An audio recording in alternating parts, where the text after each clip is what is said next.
never seen him bowl like this. He's in the zone. Where does he stand? I mean, what's... Right now, fifth.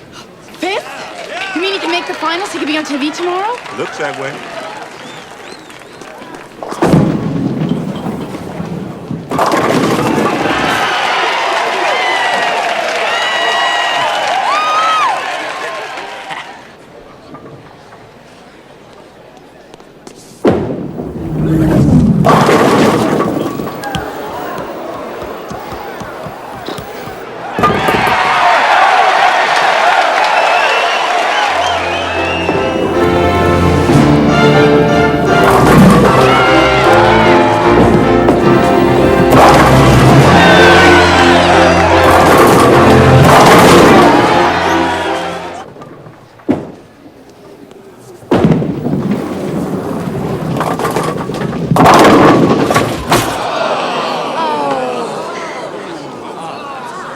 When they lose this long, they don't know how to win.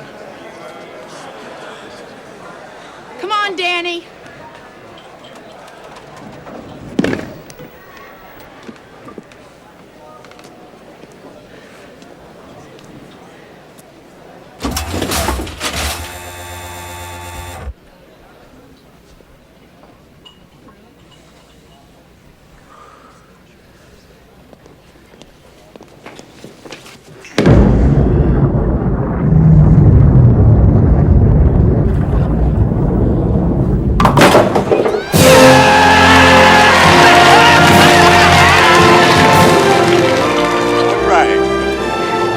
Just 3 more pins. Yeah.